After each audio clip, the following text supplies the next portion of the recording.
Olá, seja muito bem-vinda. Hoje vamos falar sobre dependência emocional.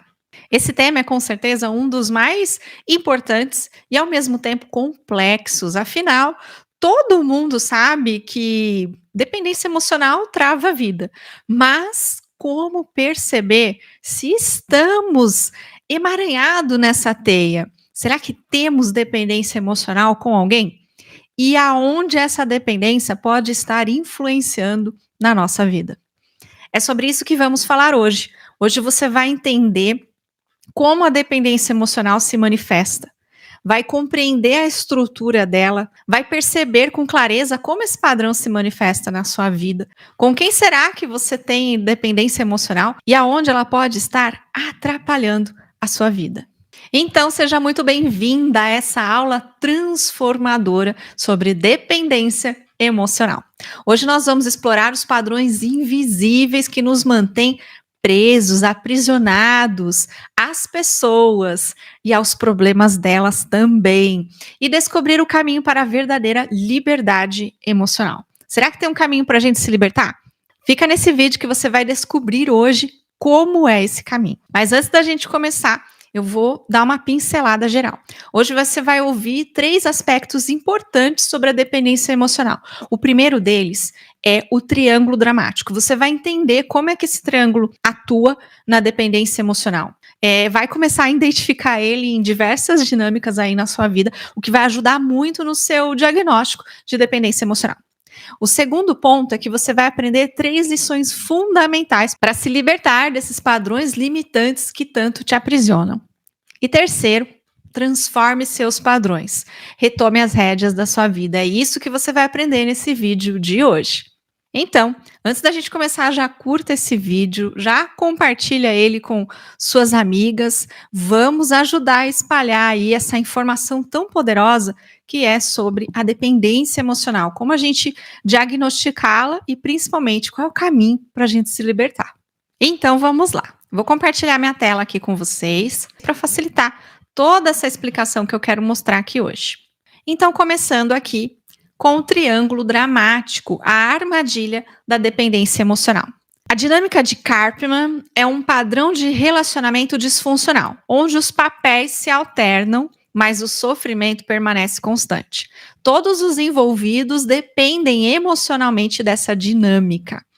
Como é que funciona essa dinâmica, afinal? O triângulo dramático proposto por Karpman, ele tem 3 personagens principais: vítima, culpado e salvador ou apoiadores. E hoje você vai entender melhor como é que funciona esse triângulo, esses papéis, e vai começar a identificar onde você está, né, nesse triângulo dramático, qual é o seu papel e em que momento, em que situações e com que pessoas esse triângulo dramático se manifesta na sua vida. Quem que é a vítima? Vamos começar aqui pelo primeiro.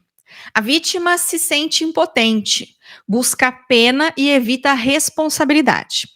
E eu vou usar aqui um exemplo e a gente já começa com ele. O segundo é o perseguidor ou o culpado. Essa pessoa recebe a culpa, as outras atribuem a ela a culpa por algo que ela fez, por alguma decisão que ela tomou. Ela é criticada, colocada como culpada e tem sua vida controlada pelos outros. E já falo do exemplo aqui. E o salvador ou apoiadores. Esse terceiro ajuda de forma não solicitada, buscando validação e se sentindo superior. E qual é a principal lição aqui desse triângulo dramático? É uma dança de dependentes. Você já vai entender melhor isso. E para sair dele é preciso recusar o seu papel e estabelecer limites claros. Então, vamos começar aqui com um exemplo, porque aí assim fica muito mais fácil essa dinâmica, né, de entender o triângulo dramático. Bom, então eu vou trazer um exemplo aqui de um casal que se separou. A Aninha é a ex-esposa. O Joãozinho é o ex-marido que se separou da Aninha. E o salvador, apoiadores, são outras pessoas que vão se envolvendo aqui na dinâmica, e cada uma dentro da sua necessidade. Então, a Aninha e o Joãozinho, eles tiveram um filho, o Pedrinho. Só que chegou um dado momento na vida deles que o Joãozinho estava já insatisfeito com a relação, não queria mais permanecer ali e pediu a separação para a Aninha. Acontece que a Aninha não gostou nem um pouco disso e começou a se sentir abandonada. Bom, o Joãozinho, independente do sentimento dela, ele tomou seu rumo e saiu dessa relação. Afinal, essa foi a decisão dele, a separação. E aí acontece o seguinte: a Aninha se transformou em vítima. A coitada da esposa que foi abandonada pelo cruel ex-marido, o Joãozinho. E, logicamente, o Joãozinho se transformou no vilão dessa história, o culpado, aquele que não soube dar continuidade àquela família. É muito comum a gente ver essas dinâmicas, e aqui eu estou usando só um exemplo, mas poderia ser o papel invertido também, o Joãozinho ser a vítima, a Aninha ser a culpada, enfim, não importa. O importante é você entender a dinâmica que acontece. É muito comum, nesses casos de separação, as pessoas atribuírem a culpa àquele que resolveu sair daquela relação que estava insustentável, não estava mais se sentindo feliz, bem naquela situação. E a pessoa que fica é sempre a coitada, a vítima. Todo mundo olha, as pessoas gostam de olhar dessa forma e atribuir culpa somente a um. Mas que fique muito claro uma coisa: relação de adultos, quando chega em separação, ou qualquer outra dinâmica que aconteça, é 50% de responsabilidade para cada um. Ambos detêm a culpa. Não existe isso de só um ter culpa. Se a relação chegou no fim, chegou numa situação insustentável a ponto do Joãozinho pedir a separação para a Aninha, é porque tanto a Aninha quanto o Joãozinho tiveram parcelas de responsabilidade dentro dessa situação. E cada um fica com 50%, porque é o papel de cada um. Quando o casal entra numa relação, eles entram com seus papéis. E cada um vai contribuir com uma metade. Por isso que juntos eles vão formar a união, que é uma coisa completa, que representa 100%. Então, quando separa, cada um teve a sua atribuição, que é 50% da responsabilidade. E aí, o que começa a acontecer? A Aninha, insatisfeita com a situação, ela começa, como ela é vítima, ela começa a entender que o Joãozinho abandonou ela. E vai contando para todo mundo: porque ele me abandonou, né? Abandonou a mim e ao Pedrinho ainda. Ela começa a contar essa narrativa, que o Joãozinho abandonou ela e o Pedrinho. Detalhe: o Joãozinho continua visitando o Pedrinho. O Pedrinho não foi abandonado. Mas é essa história que a Aninha começa a contar, porque afinal ela entrou nesse triângulo dramático e vestiu o papel de vítima. E aí começam a acontecer algumas coisas na vida da Aninha. Primeiro, a Aninha perde o emprego. Depois que a Aninha perde o emprego, o carro dela quebra. Então, começam a acontecer várias coisas na vida da Aninha. A primeira delas é que a Aninha perde o emprego. E aí ela fala pro Joãozinho: olha, eu vou precisar que você me ajude mais, com mais do que você está ajudando, porque agora eu perdi o emprego. E o que o Joãozinho faz? Ele começa a ajudar. A Aninha, não satisfeita, acontece outra coisa com ela. O carro dela quebra. E aí ela fala pro Joãozinho: nossa, agora o carro quebrou. Eu não tenho como buscar o Pedrinho na escola. E aí o Joãozinho fala para ela: então você pode usar o meu carro. Eu deixo você usar o meu carro para buscar ele na escola. E aí ela começa a usar o carro do Joãozinho para buscar o Pedrinho na escola. Levar e buscar. Ok. E aí, não satisfeita, acontece outra coisa com a Soninha. Ela quebra o pé. E aí tá tudo feito. Ela fala para ele: olha, Joãozinho, agora eu não consigo mais levar o Pedrinho na escola nem buscar, porque eu quebrei meu pé. O Joãozinho começa a levar e buscar o Pedrinho na escola, ele dá um jeito. Por que será que tudo começou a dar errado na vida da Aninha depois que o Joãozinho se separou dela? Todas essas dinâmicas representam uma dependência emocional. A Aninha, lembra no começo? Ela se sentiu abandonada pelo Joãozinho. Ela não sentiu a dor da separação, ela sentiu a dor de um abandono. Não existe abandono entre dois adultos. Abandono É algo que só acontece quando tem uma pessoa maior, capaz, que abandona um menor, um incapaz, alguém que não pode cuidar de si mesmo, que não consegue se virar sozinho na vida, como uma criança, como um animal, ou até mesmo como um adulto, mas com condições limitadas, né, cognitivas, mentais, enfim, alguém com muitas limitações que impeça essa pessoa de se virar sozinha, de cuidar da própria vida, que faz com que ela mesma adulta seja dependente de outro adulto. Então, nesse tipo de situação, aí sim configura abandono.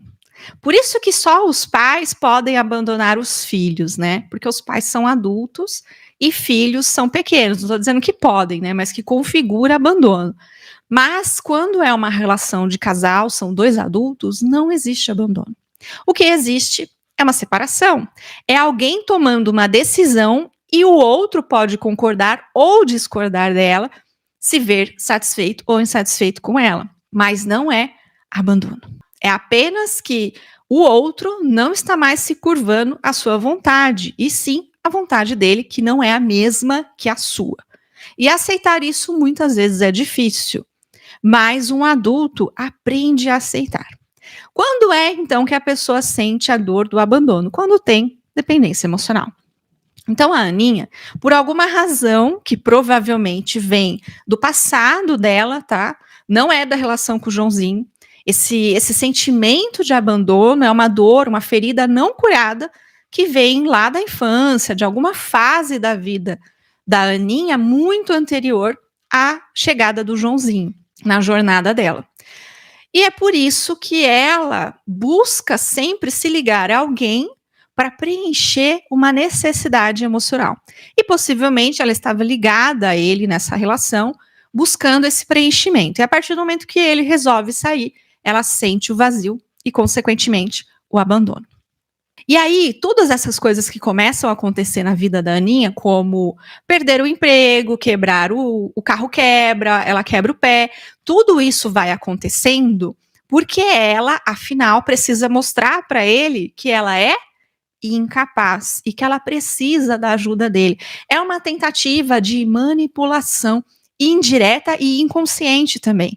É uma forma de tentar mostrar para o Joãozinho o mal que ele está fazendo depois que ele deixou ela. Olha como a vida da Aninha piorou depois que o Joãozinho se foi. Olha tudo de ruim que aconteceu com ela. Olha como ela está precisando do Joãozinho e mesmo assim ele não teve a coragem de retornar para ela, né? E muitas pessoas começam até a criticar o Joãozinho. Olha que absurdo. Ele não se compadeceu da dor da ex-esposa. Como pode ele não ter retornado para ela depois de tudo isso de ruim que está acontecendo? E muitas coisas ruins podem ainda surgir nessa vida da Aninha na tentativa de ter Joãozinho de volta. Então, esse é o primeiro passo que a vítima vai percorrer. A tentativa de manipular o culpado, tá? O perseguidor, que no caso aqui é o Joãozinho. Acontece que nada disso funcionou porque o Joãozinho foi resolvendo. Ela precisava de mais dinheiro, já que perdeu o emprego, o Joãozinho cobriu. Ela precisava de um carro, já que o carro quebrou, o Joãozinho emprestou. Ela precisava que ele buscasse o Pedrinho na escola, já que o pé dela quebrou, o Joãozinho resolveu. E então, nada disso, ou seja, manipulação, não funcionou. Então, qual é o próximo passo que a vítima, a Aninha, vai tentar? É buscar apoiadores. Aí começa a formar melhor esse triângulo dramático. Então ela começa a contar para as pessoas tudo que o Joãozinho fez, como era ruim o casamento, as brigas, as discussões, começa a criticar ele, como ele é um mau pai, foi um péssimo marido. E vai só atacando ele, atacando o fato dele ter abandonado ela nessas condições, ela perdendo o emprego, carro quebrando, o pé quebrado e ele nem se importando. Então ela vai começar a contar essa história para punir o Joãozinho e perseguir ele. Começa a colocar ele no lugar de perseguidor. E vai recrutar os seus apoiadores. Os primeiros que ela vai tentando, geralmente são as pessoas mais próximas, amigos, família e até mesmo o próprio filho Pedrinho. Tem mãe que não poupa nem o filho, principalmente estando no papel de vítima, porque afinal a vítima olha só para si mesma. É uma pessoa muito egoísta porque tem dependência emocional. Então não percebe, não presta atenção nos sentimentos dos outros, prioriza somente os seus. E aí ela começa a envolver o Pedrinho nessa história. Olha, Pedrinho, seu pai nos abandonou. Eu perdi o emprego, o carro quebrou, eu quebrei meu pé e ele nem se importou comigo. Ele nos abandonou, abandonou eu e você. E começa a contar essa história. Isso quando não começa a inventar outras coisas. Ah, eu acho que ele tem outra mulher, para ele não ter voltado para mim, para ele não ter se importado comigo. Onde já se viu, foram tantos anos juntos, se dizia apaixonado e agora não dá a mínima para mim. Com certeza ele tem outra mulher. Começa a trazer essas narrativas e vai entregando isso para outras pessoas e assim encontrando os aliados, os apoiadores ou o salvador. E aí entra o terceiro papel nessa história. Vai chegar todo tipo de gente aqui. E aí eu vou começar a trazer já algumas dinâmicas que acontecem. Bom, o primeiro pessoal que chega aqui para ajudar a Aninha é a Mariazinha e o Manuelzinho. Esses daqui vão apoiar ela, são os apontadores de dedo, porque na realidade eles buscam benefício com isso. Então a Mariazinha e o Manuelzinho, eles começam a criticar o Joãozinho, enchem a bola da Aninha, concordam com ela e ajudam a diminuir, xingar o Joãozinho e reclamar de tudo que ele fez. Essas duas pessoas têm uma necessidade aqui. E olha só o que acontece depois. Por que será que eles estão apontando tanto o dedo para o coitado do Joãozinho? Na realidade, eles têm algo a esconder ou algo que eles gostariam de reduzir, de diminuir a pena. E, portanto, é muito importante a gente apontar o dedo para uma pena maior, para um outro culpado ou algo assim. E aí começa a história da Mariazinha com o Manelzinho, onde depois de apoiarem a Aninha, de atacarem o Joãozinho, de dizer que quando encontrar ele pela rua vai falar um monte na cara dele, lá na casa deles, Mariazinha e Manuelzinho começam uma conversa. Nossa, coitada da Aninha, não é mesmo? Sozinha, pé quebrado, carro quebrado, sem emprego e agora abandonada, né, divorciada. Nossa, eu não queria estar na pele dela. Mariazinha tem um medo. Ela tem um medo de se ver sozinha porque ela também tem uma dependência emocional. Então, para ela é importante enxergar alguém que está numa situação pior, uma situação ruim, e ficar lamentando como aquilo é horrível, para ela se sentir bem e aceitar melhor a situação dela. Mas tem uma coisa bem delicada aí na situação da Mariazinha. O Manuelzinho vira para ela e fala: é mesmo, Mariazinha, você tá vendo? Eu até traí você. E eu me arrependo muito daquilo que eu fiz. Mas, depois que eu te traí, eu percebi que eu estava errado e o principal, eu não te abandonei. Agora veja só o Joãozinho. Pode ser que ele tenha outra e ele ainda abandonou a Aninha com toda a situação. Eu não, eu nunca te abandonei. Nesse caso, Mariazinha precisa reforçar a dependência emocional dela e se convencer de que o marido dela é bom, independente do que ele tenha feito. E assim, justificar a sua permanência na relação, já que isso corrompe alguns valores que ela tem, mas a dependência emocional é muito maior. Então ela precisa achar algo que afirme que ela está certa de estar ali. E o Manuelzinho precisa do perdão da Mariazinha. É por isso que ele usa esse recurso de dizer: olha, eu te traí, mas eu não te abandonei. Porque baita cafajestagem essa que o Joãozinho fez de ter abandonado a Aninha. Então ele se aproveita de uma fraqueza dela para buscar um perdão e até mesmo um possível aval para repetir isso lá no futuro. Então esses dois apoiadores aqui estão se envolvendo nessa situação apenas para obter um benefício próprio. Eles apontam o dedo para alguém para desviar a atenção daquilo que eles mesmos fizeram de ruim e obter aí uma espécie de perdão, redução de pena. É mais ou menos isso que acontece, tudo no campo do inconsciente. E aí, quais são os outros tipos de salvador, apoiador que aparecem por aí?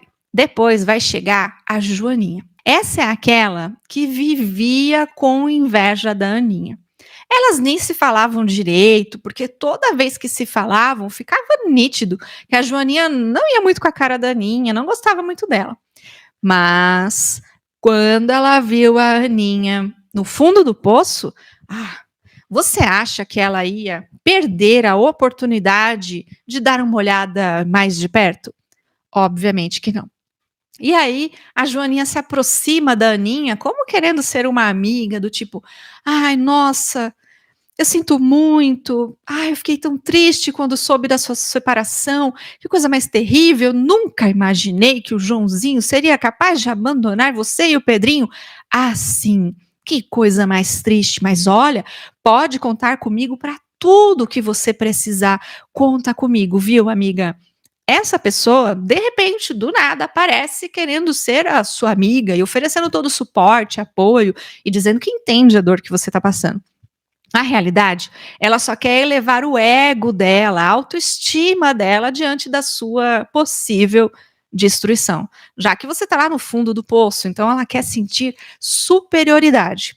Provavelmente é uma pessoa que sempre se sentiu inferior diante de você e não vai perder a oportunidade de se sentir acima, principalmente quando perceber que você nitidamente está abaixo, está na lama, está sofrendo e vai até você apenas para sentir uma satisfação ao ver a sua destruição. E vai se passar por amiga, viu? Então, esse é o outro tipo de salvador apoiador que aparece, né? Com aquelas falsas ajudas. Ai, conta comigo para tudo que você precisar. É, a pessoa que nunca pareceu querer te ajudar para nada e de repente, justo quando você está sofrendo, é que essa pessoa quer te ajudar. Na verdade, ela só quer ver o seu sofrimento de perto para se deliciar e se sentir ainda melhor do que você. É só isso que ela tá querendo. E o terceiro personagem que aparece, né, dentro dessa dinâmica de salvador apoiador é o salvador. Ah, essa é a pessoa que tem também dependência emocional, mas de um jeito diferente. A dependência emocional ela precisa que as pessoas amem ela, aceitem, achem ela incrível, dê aplausos para ela, entregue troféus. Essa pessoa precisa ser amada por todos.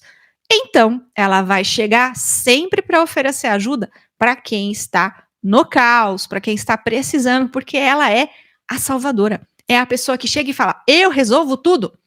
Então, essa pessoa vai te ajudar. Não, eu levo o seu carro para o conserto, eu te empresto o dinheiro. Não, eu conheço alguém que pode te ajudar a arrumar um emprego, me dê o seu currículo, eu vou procurar para você, nós vamos revirar essa situação, conta comigo. E essa pessoa vai começar a tomar ações para te ajudar a sair da situação que talvez você nem queira sair dela ainda, porque todo mundo que cria uma situação problemática está buscando conseguir algo com aquilo. Aninha criou esse problema todo para ver se consegue algo, né? De repente que Joãozinho mude de ideia e resolva voltar para ela. Então, ela ainda precisa desses problemas, mas vai chegar o Salvador que vai querer atrapalhar tudo. E aí você vai ficar assim, né, a vítima. Não, não, não, imagina, não precisa, não tá tudo bem. Que isso? Não, deixa que eu resolvo. Olha, eu já tô vendo isso. Porque no fundo você tá assim, sai daqui, não resolva nada para mim, porque eu tô querendo manter esse problema até ver se eu consigo que ele mude de ideia e volte para mim. É basicamente isso que a Aninha tá tentando dizer para esse Salvador que apareceu querendo resolver todos os problemas dela. Mas na realidade, o Salvador não se importa com a Aninha. Ele cria uma falsa crença de que ele se importa com ela, que se importa com o Pedrinho, mas na realidade, ele só se importa consigo mesmo. Tudo que ele busca é ser amado e aceito pelos outros, elogiado, é que as pessoas olhem para ele e falem assim: "Nossa, você viu como o Salvador", vamos chamar ele de Salvador também, né? O Salvador se chama Salvador. "Você viu como o Salvador é bonzinho? Ai, que pessoa maravilhosa, gente, o Salvador é sempre incrível, né?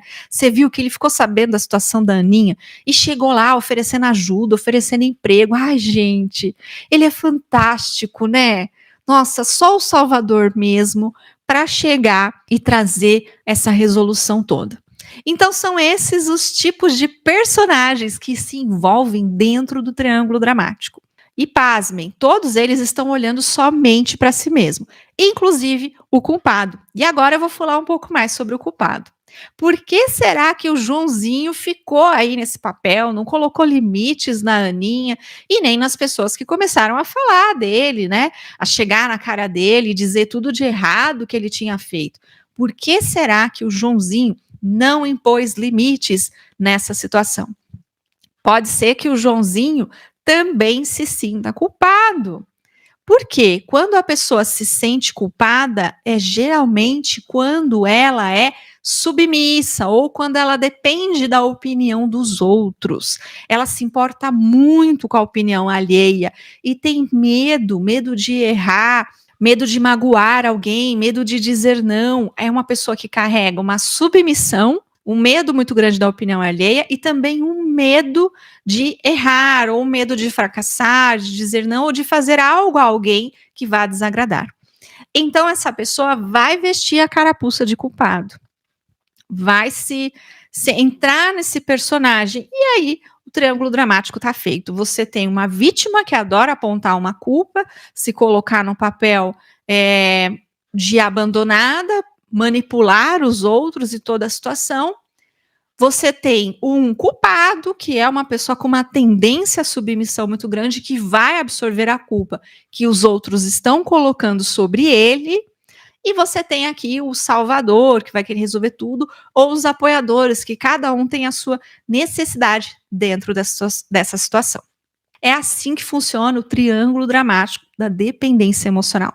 No fundo, vocês conseguem perceber que todo mundo que está envolvido tem uma dependência emocional em algum nível. O culpado, por exemplo, ele depende emocionalmente dos outros também e se sente mal quando as pessoas apontam o dedo para ele dizendo que ele é culpado. Como ele tem muito medo da opinião alheia, ele não consegue se posicionar. Como é uma pessoa submissa, não consegue se impor, estabelecer limites claros. É um tipo de dependência emocional também, mais indireta, porque ela tende muito mais a uma falta de autoconfiança em si mesmo, que leva a isso, a se importar demais com o que o outro pensa, mas é uma forma de dependência emocional também. E a vítima é a dependência emocional direta. Eu preciso de você, preciso que esteja comigo, que faça tudo o que eu preciso para mim, porque só assim eu vou me sentir feliz e satisfeita. E olhe lá, né? Porque uma vítima, uma pessoa com dependência emocional, raramente vai se sentir preenchida. As pessoas que tentarem preencher vão sofrer horrores e nunca vão conseguir alcançar esse ponto. E o salvador e apoiadores também têm seu nível de dependência. O salvador porque quer ser aceito, amado, elogiado por todos, né? Aquele que todo mundo fala, uau, como ele é incrível, ele precisa disso. É um tipo de dependência emocional também para ele se sentir importante, bem com ele mesmo, relacionado à sua própria autoestima e autoconfiança. E os outros apoiadores envolvidos têm um nível de dependência emocional. No caso da Joaninha, ela precisa que a Aninha esteja mal para ela se sentir bem e superior, porque ela vive com a Aninha uma dinâmica de competitividade, ou seja, indiretamente, ela depende emocionalmente que a Aninha esteja mal, para que emocionalmente ela se sinta bem. Olha que coisa mais maluca, mas é isso que acontece. E ninguém enxerga e ninguém te conta. E no caso da Mariazinha e do Manuelzinho, como eles viveram uma dinâmica dolorosa na relação deles, e o Manuelzinho está buscando um perdão, a Mariazinha está buscando uma justificativa para ela conseguir ficar ali, se sentir bem com seus próprios valores, ou até mesmo com o olhar, né, e a opinião das outras pessoas que sabem que ela foi traída e ainda assim se mantém na relação com o Manuelzinho, os dois também estão dependendo dessa situação. Eles dependem de olhar a dor do outro, de olhar alguém em uma situação pior que eles, para que eles consigam o que eles estão buscando dentro da necessidade e a dinâmica de cada um. É um tipo de dependência emocional também, ou seja, você depende do problema de alguém para resolver o seu problema ou para ficar bem com o seu problema na situação em que ele está e em como ele está. Olha que coisa mais absurda, né? E agora vamos para o próximo. Lição 1. Desmistifique o amor. O afeto não impede o dano. A crença limitante é o primeiro ponto aqui para a gente observar. Se a pessoa me ama, ela nunca vai me machucar. Mentira. Isso a gente precisa desmistificar. Sim, as pessoas que te amam, elas vão te machucar. Inclusive, vão ser as pessoas que mais vão te machucar, como, por exemplo, os seus pais. Essas pessoas vão te ferir. Porque, no fundo, todo mundo tende a olhar mais para si mesmo do que para o outro. Isso é um exercício natural. Quando alguém diz para você: olha, eu não acho que esse emprego vai ser bom para você. Imagina, você arrumou um emprego lá no Japão. E aí os seus pais falam assim: "Ah, não, eu não acho que esse emprego vai ser bom para você. Você tá bem aqui na nossa cidade, porque agora ir lá para o Japão, tão longe, você vai ter o desafio de aprender um novo idioma, vai estar com pessoas que você não conhece, numa outra cultura, vai ficar sozinho, triste, sem ninguém por perto", e começam a listar uma série de barreiras e problemas para que você desista. Não é sobre você, é sobre eles. E aí você que tem uma dependência emocional começa a desacreditar em você e pensar: nossa, é mesmo? Será que eu vou conseguir me virar sozinho? Será que eu vou ficar bem lá naquele país tão longe, distante, sem ninguém? Será que eu vou aprender rápido aquele idioma? Será que vão entender o meu inglês num país que não fala inglês tão comumente? E aí você começa a duvidar de você, do seu potencial. Não é sobre você, nunca foi. Se os seus pais estão dizendo isso para você, isso aqui é outro exemplo, tá, gente? Pode ser qualquer outra pessoa em qualquer outra história. Estão dizendo isso para você, não é porque você pode se dar mal, porque você não tem capacidade, porque eles não acreditam em você. É porque eles não querem que você deixe eles. Eles dependem emocionalmente da sua presença. Então vão colocar uma série de obstáculos para aquilo de novo que você está querendo fazer e que vai levá-lo para longe deles. Perceba isso. É um exercício de dependência emocional também. Outro aspecto, a realidade. Pessoas que nos amam podem nos ferir e muitas vezes de forma não intencional, por estarem presas em seus próprios padrões e medos, que é exatamente isso que eu acabei de explicar para vocês. Então, eles vão te ferir sem que seja intencional, mas porque o medo é deles. Não é que eles não acreditam que você não consegue, mas eles vão dizer que você não vai conseguir. Eles vão colocar medo em você. Porque, na realidade, quem está sentindo medo é eles. Medo de que você vá para longe e eles não saibam mais o que fazer. Tem muito pai e muita mãe que acha que ser pai e mãe é propósito de vida. E não é. Ser pai e mãe é função. É que nem uma função que você exerce dentro de um emprego. É função e tem validade. A partir do ponto em que seu filho se torna adulto, a função de pai e mãe se encerra. Ah, Bianca, mas deixa de ser pai e mãe. Nunca, vai ser sempre pai e mãe. É que nem uma profissão. Eu sou formada farmacêutica, eu exerci a minha profissão de farmacêutica por mais de 10 anos. Agora eu não exerço mais. Eu não estou mais na função de farmacêutica, mas eu vou ser sempre a farmacêutica, eu sou bacharel, tenho diploma, tenho mestrado. Então eu isso eu vou carregar comigo sempre, o conhecimento está comigo. É a mesma coisa. O pai e a mãe vai continuar sendo pai e mãe, mas a função acaba quando o filho se torna adulto para que ele possa ir para a vida. E muitos pais não encerram a função, porque tomam isso como um propósito de vida. E não é propósito. Ser pai e mãe não é propósito de vida. É apenas um papel, o qual você deve desempenhá-lo da melhor maneira possível, porque isso fará um bem muito grande para o seu filho. Mas tem uma validade, tem uma data limite. O outro ponto, foco, sua expectativa. O problema não é a falta de amor, mas sim a sua expectativa de que o amor deve ser uma blindagem total contra a dor. Essa expectativa irreal o mantém preso à dependência emocional. Isso aqui é muito forte. Preste bastante atenção. É muito comum em todos nós a gente pensar que amor é uma blindagem total contra a dor. Que se eu amo aquela pessoa e aquela pessoa me ama, ela nunca vai me fazer sofrer. Isso é uma grande mentira. Isso é irreal. Por quê? Porque as pessoas olham sempre para suas crenças, para os seus medos, elas reagem diante da programação que elas têm. Seguindo o exemplo do pai e da mãe. Se esses pais carregam na programação o propósito de que o filho é a vida deles, e eles não têm outro propósito na vida, na hora que esse filho falar que quer ir para longe, eles vão atacar de alguma maneira.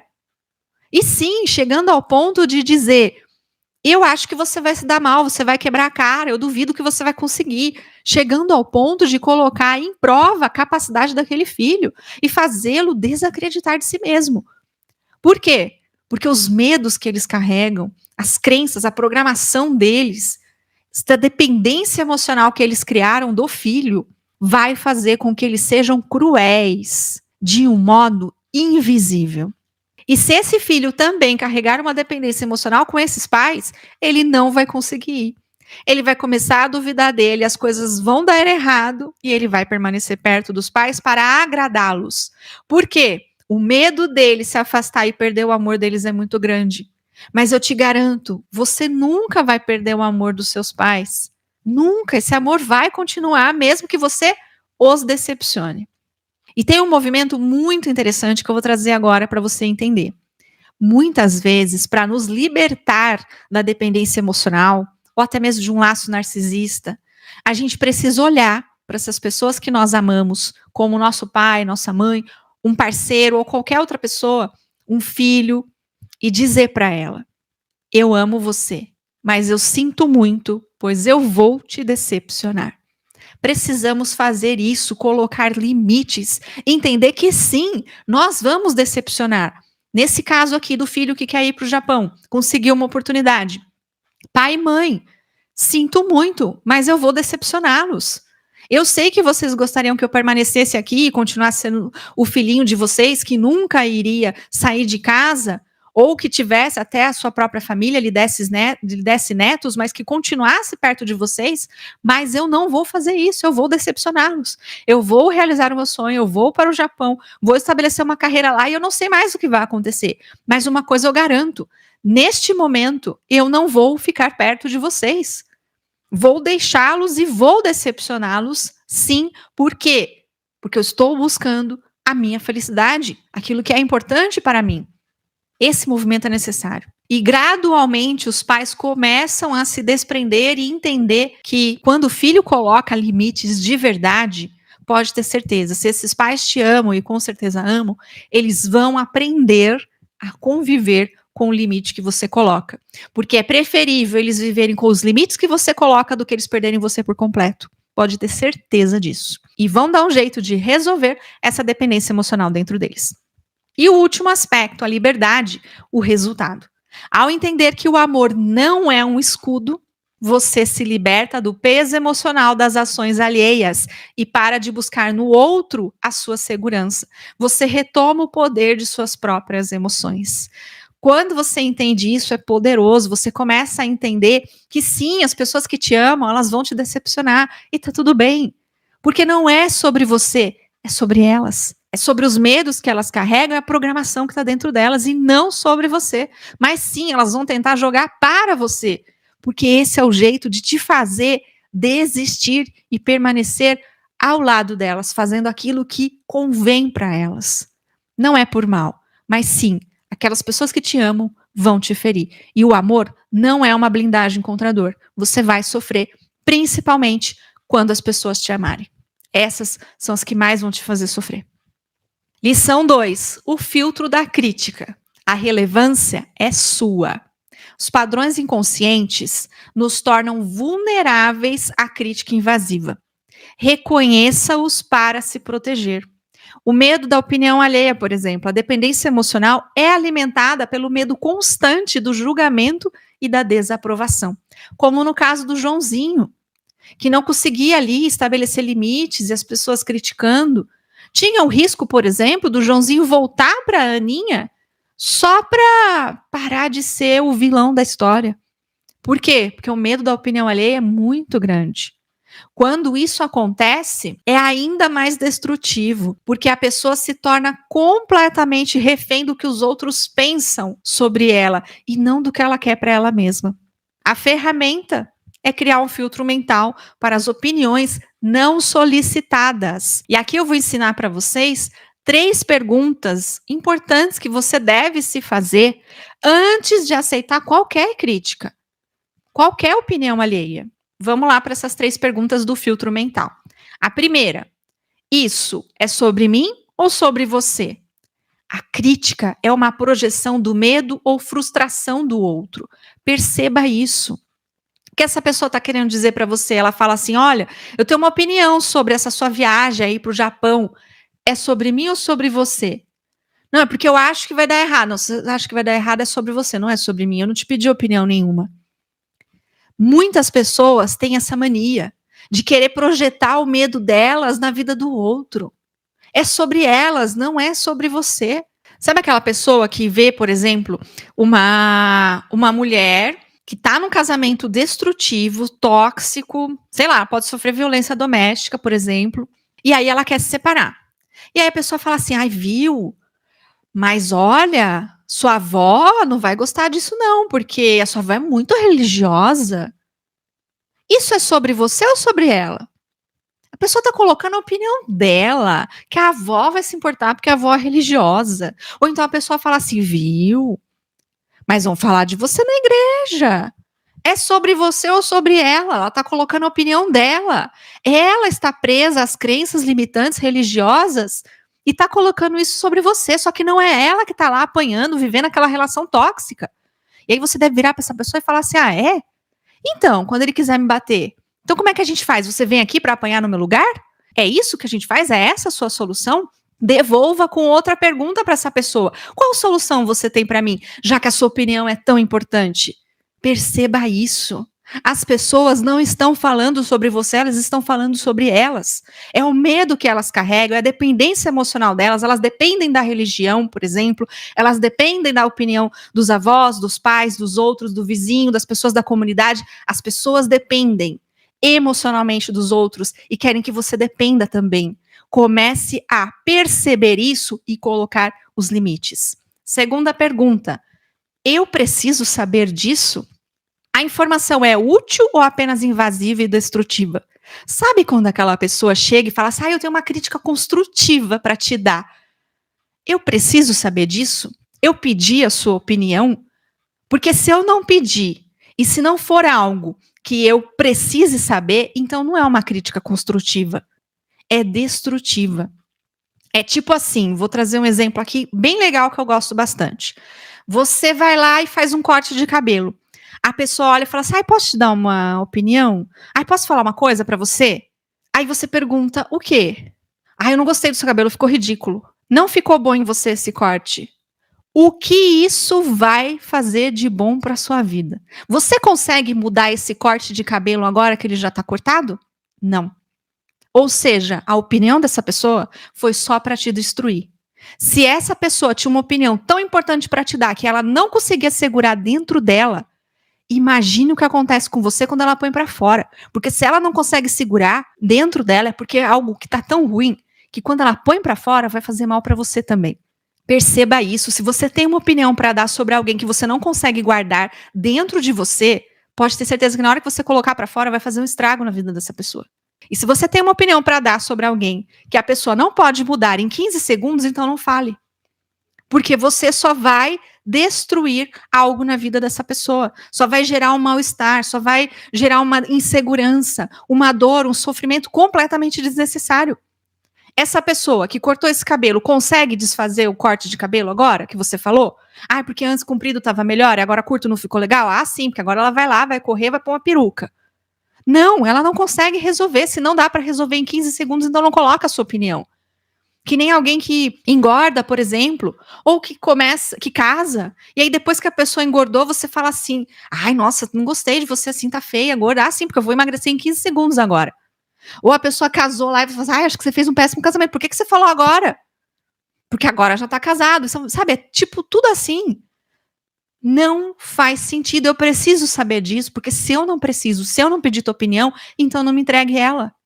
Porque não vai me fazer bem, só vai fazer bem para você, que tá querendo muito colocar para fora, porque é algo que tá fazendo mal dentro de você. E se você não colocar para fora, é você que vai ficar mal. Então comece a colocar limites nas pessoas, porque no fundo, tudo que elas estão destilando contra você é para elas se sentirem melhor e não para você. Terceira pergunta: essa pessoa está disposta a me ajudar? Opiniões sem sugestão prática são apenas julgamento. Olha, tem uma opinião. Você tem uma solução? Porque se for uma opinião sem solução prática, então, minha filha, guarda para você. É só um julgamento, é só o que você acha. Eu não preciso da sua opinião, eu preciso de uma solução. Se você tiver uma solução prática, então traga para mim. Que nem isso, o exemplo que eu dei aqui da mulher que está num casamento destrutivo, tóxico, que sofre violência doméstica. Se a pessoa chegar para ela e fala, porque eu acho que se você se separar vai ficar mal falada, isso é uma solução prática? É só a opinião destrutiva dessa pessoa cheia de crenças limitantes. Agora, traga uma solução de verdade. Qual é a solução mágica, então, que você tem, já que você está tão disposto a dar a sua opinião? Tragam soluções de verdade. Comece a exigir isso das pessoas. Não permita que elas interfiram na sua vida, destilem seu veneno, suas crenças limitantes em você, porque elas não estão bem com elas mesmas. Pare de depender emocionalmente da opinião dos outros, da aprovação das pessoas. Isso está destruindo a sua vida.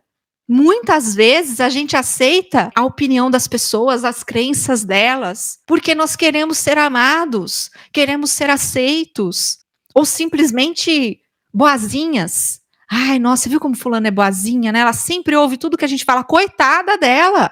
É uma alienada que não consegue ter uma opinião própria sobre a própria vida. E isso vai pesar sobre ela em algum momento. Coloque os filtros mentais, comece aplicando essas 3 perguntas. Alguém chegou, tem uma opinião para te dar, tem algo para falar para você de uma decisão que é você que está tomando? Comece a aplicar essas perguntas e você vai ver a diferença acontecer na sua vida. O resultado? Você se empodera para rejeitar críticas invasivas e retoma o controle sobre o que afeta a sua mente. Gente, esse movimento que eu estou trazendo aqui é um movimento de reprogramação da nossa mente também. Ao entender isso e começar a aplicar, colocar isso em prática, você mesma começa a reprogramar a sua mente. E vamos avançando aqui para a terceira lição, que eu já estou falando muito. A soberania da sua vida. Responsabilidade pessoal. Primeiro, o mito da culpa. Pessoas dependentes tendem a se sentir culpadas ou responsáveis pela felicidade e pelas emoções dos outros. Quantos filhos, por exemplo, se sentem responsáveis pela felicidade e do bem-estar dos pais? Isso é absurdo. Você não é responsável pela felicidade e bem-estar dos seus pais. Você é responsável só pela sua felicidade, o seu bem-estar. E cada um é responsável pela própria felicidade e próprio bem-estar. Ninguém pode ser responsável pela sua felicidade e o seu bem-estar. Isso é tóxico. É um fardo pesado demais. Se você está colocando esse fardo em alguém, tire-o agora. E se alguém está colocando em você, tire também. Coloque limites, devolva para essa pessoa, porque essa responsabilidade não é sua. A verdade da responsabilidade, você é responsável apenas pelas suas escolhas, suas ações e suas reações. Como você reage diante daquilo que fazem com você. Você também é responsável por isso, mas é só por você. Pelo que você faz e por como você reage. Você não é responsável pelo que os outros vão fazer com você. E não tem como você controlar isso. Mas como você vai reagir, o que você vai fazer com o que fizeram com você, isso é responsabilidade sua. Terceiro, pare de ser o salvador. Não se sinta na obrigação de consertar o outro ou de viver para agradar. Isso é dependência disfarçada. Lembra que eu falei? O salvador, ele quer resolver o problema de todo mundo, porque no fundo, ele precisa ser aceito, ser amado, ser elogiado, ser essa pessoa que todo mundo olha e fala assim, como o salvador é incrível. Você viu que pode sempre contar com ele porque ele resolve todos os problemas? É, porque ele tem uma dependência emocional disfarçada. Ele depende dos outros para ele se sentir bem com ele mesmo. Se ele não tiver aplausos, se ele não tiver elogios, se ele não tiver as pessoas gostando e agradando, gostando dele, ele não vai se sentir bem. Olha a dependência emocional. Se você carrega isso pode destruir sua vida. Pare de depender dos outros. Comece a mudar aqui dentro. Você percebe uma atitude, percebe um padrão em você. Ao reconhecer esse padrão, é o primeiro passo. O segundo passo é começar a tentar controlar e dominar esse padrão. Você é mais forte do que ele. Não permita que os seus padrões dominem a sua vida. Você é soberano. Existe uma força muito maior dentro de você, que é essa essência divina que você carrega. Deixe essa força exercer o seu papel e reprogramar essa programação disfuncional que você recebeu na sua vida. O outro ponto, o fim do abandono. O abandono só existe entre capaz e incapaz, ou seja, adulto, criança, adulto e animal. Lembra que eu falei? Tem que ser alguém incapaz. Essa história de mulher ficar saindo por aí dizendo que o marido abandonou, me poupe. Não abandonou. Se separou, tomou uma decisão. Mas traiu. Tá, pode até ter traído, aí é outra história, mas não é abandono. Para de colocar isso. Se você está se sentindo abandonada, ou você, homem, está se sentindo abandonado, porque a tua mulher resolveu se separar de você, pelo amor de Deus, sua dependência emocional. Vá resolver isso com a sua criança. Não é o seu adulto que está sentindo isso, é a sua criança. E pode acreditar em mim, foi a sua criança que fez a sua relação chegar ao fim. Porque era ela que estava ali comandando, tomando as rédeas e as decisões o tempo todo. E se tinha um adulto se relacionando com você, ou se essa pessoa amadureceu em algum ponto da relação, não tinha compatibilidade mais, é por isso que ela se separou. Não dá para ter uma relação de adulto e criança se não for pai e filhos. Não dá. Entre casal é adulto com adulto. Se chegou ao fim, pode ter certeza. Alguém amadureceu em algum ponto. Principalmente se chegou a um fim saudável, estou dizendo. Porque, lógico, em caso de traição, aí os dois são, né? Em caso de traição, a pessoa que traiu é infantilizada também. E essa pessoa que foi traída, se continua se sentindo abandonada, né? Se coloca no papel de vítima, enganada, traída. Bom, traída pode até ter sido. Mas se ela fica vestindo aquela veste da vítima, estava infantilizada na relação também. Porque quando dois adultos se relacionam, se decidem se separar, é com consciência. E se decidem ficar junto, é consciente também. Agora, se você estava se relacionando com alguém, e essa pessoa era um adulto, ou em algum ponto ela adulteceu, e você não, ela vai se separar de você. E você vai se sentir abandonada. Por quê? Porque está infantilizada na relação. Cuide dessa ferida emocional que você carrega, que não é de agora.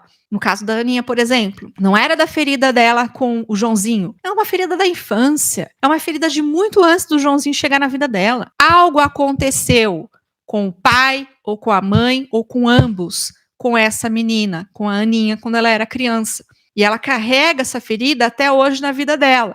E é por isso que quando o Joãozinho pediu o divórcio, ela se sentiu abandonada. Mas na realidade, pode ter certeza, alguém abandonou essa pessoa muito antes do Joãozinho supostamente fazer isso.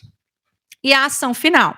Tome decisões baseadas no que é melhor para você, sem buscar aprovação universal. Sua vida é sua responsabilidade. Será que você está perdendo tempo se responsabilizando pela vida dos outros? Quando a gente faz isso, a gente para de olhar para nós. E é um sério problema. E aqui eu já falei, né, do triângulo dramático, contei eles para vocês lá antes, né? E a conclusão, porque eu já falei dele, a conclusão é: todos dependem da dinâmica. Todo mundo, gente. A vítima, o perseguidor, os salvadores ou apoiadores, todos estão dependendo dessa dinâmica. Então, no caso, a Aninha, gente, a vítima, você viu que aconteceu um monte de problema com ela. Tudo por quê? Porque ela queria manipular o Joãozinho, para que ele volte, né? E quando isso falha, ela começa a recrutar os apoiadores para punir o Joãozinho, porque todo mundo fica do lado dela e contra ele. Nisso, recebe pena, atenção e validação dos apoiadores. Se sente importante por ser o centro do drama. Com o Joãozinho, que foi colocado como vilão por exercer seu direito de separação. Toma a decisão certa para si mesmo, mas é culpabilizado por isso. E não consegue estabelecer os limites. Se não estabelece limites, sua vida se torna um inferno. Porque as pessoas se sentem no direito de olhar para você, apontar o dedo, dizer que você fez errado. E olha só, Joãozinho, você abandonou a Aninha e como você é cruel. As pessoas se sentem no direito. E elas não têm esse direito. A punição nunca cessa, porque a Aninha nunca para de tentar controlá-lo e ele não coloca os limites que deveria colocar. E os salvadores, né, gente? A Mariazinha e o Manelzinho, que validam suas próprias relações, né? com aquilo. Ai, pelo menos meu parceiro não me abandonou, ou seja, a Mariazinha se sentindo bem com a situação, né? Olha, eu fui traída, mas ele não me abandonou. E o Manuelzinho, eu te traí, mas eu não te abandonei. Olha só, que justificativa mais maravilhosa, né? E quantas vezes a gente cai nisso, né? Ah, é real, é verdade, né? Que coisa mais horrorosa. Presta atenção, adulto que é adulto olha pra isso e fala que coisa ridícula. Você tem vergonha na cara de falar uma coisa dessa? Mas as pessoas estão buscando suas validações internas para continuarem nas suas dinâmicas de dependência. É a Joaninha que é invejosa, ou seja, agora ela pode finalmente se sentir superior. E o herói, né, gente, que é o salvador, né? Ele busca medalhas, reconhecimento. Afinal, ele precisa do problema da Aninha para ele se sentir útil. E quando o problema da Aninha cessar, ele vai arrumar outra pessoa com outro problema. Porque é assim que ele vive, sempre se sentindo útil. Então, vamos falar sobre como sair desse triângulo dramático. É através do salto para a liberdade, transformando os papéis. Você que se percebeu no papel de vítima, transforme-se em criador. Assuma a responsabilidade pelas suas escolhas. Pare de culpar o mundo e comece a criar a vida que deseja. Você é o protagonista, não a vítima da história. Você que se identificou no papel de perseguidor, se transforme em desafiador. Troque a crítica destrutiva por um feedback construtivo. Em vez de ficar aí assumindo a culpa que os outros colocam em você, desafie as pessoas a olhar para a própria vida e estabeleça limites claros e comunique tudo isso com respeito.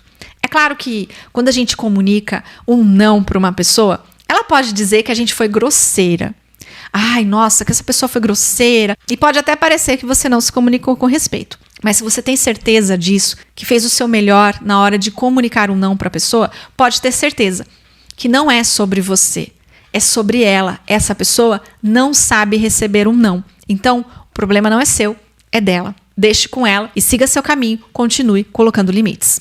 E se você se identificou com o papel de salvador ou algum dos apoiadores lá, transforme-se em um apoiador autêntico. Ofereça ajuda apenas quando solicitada e de forma que promova a autonomia do outro, não a dependência. Apoie sem se sacrificar ou ficar buscando validação. A chave, gente, da transformação é coloque limites. O Joãozinho, no exemplo, só se liberta quando ele impõe limites claros à manipulação da Aninha. Limites claros e bem definidos são a sua liberdade. Só você pode se libertar dessa prisão, desse triângulo dramático. Recapitulando, a sua jornada de libertação começa agora. As lições que você aprendeu. Lição 1, o amor não é escudo. Lembra? As pessoas que te amam vão te ferir. Lição 2, questione a crítica. Lembre-se das 3 perguntas principais do filtro mental. Volta a esse vídeo aqui, anote elas e comece a aplicá-las na sua vida. Lição número 3, assuma a responsabilidade. Só você é responsável pela sua própria vida e pode transformá-la. Não se responsabilize mais pelas emoções do outro. O que o outro sente com o que você faz para ele é responsabilidade dele e não sua. A dependência emocional é uma escolha inconsciente, mas a liberdade é uma escolha consciente. Você tem o poder de transformar seus padrões e tomar as rédeas da sua vida. Escolha, permita e comece agora. E sua ação importa. Deixe o seu like se você gostou desse conteúdo, se ele foi valioso para você, pois isso ajuda muito esse canal. E se inscreva também caso você ainda não seja inscrita. Assim você vai receber sempre meus conteúdos aqui que são muito transformadores. E compartilhe com quem precisa, ajude outras pessoas a se libertarem da dependência emocional. Deixe suas dúvidas e seus comentários, vamos conversar sobre a sua jornada de libertação. Eu ficarei muito feliz em saber o que você achou desse conteúdo de hoje, qual foi o ponto que mais mexeu com você. E aproveite também para adquirir o áudio de reprogramação mental deste vídeo de hoje, com comandos para romper com a dependência emocional e se libertar do triângulo dramático. O link está na descrição desse vídeo, o acesso é vitalício e o preço é mega especial para você fazer de 2026 o melhor ano da sua vida. Eu estou deixando na descrição desse vídeo o link para a audioterapia sobre dependência emocional. Eu estou fazendo outros 2 vídeos sobre outros 2 temas, um para relacionamento afetivo, outro para laços narcisistas. E também vai ter audioterapia para esses 2. Então, se você vê o link aqui embaixo, tem uma opção combo, que é para você que quiser adquirir já a audioterapia desses 3 temas, tá? Então, tem essas 2 opções.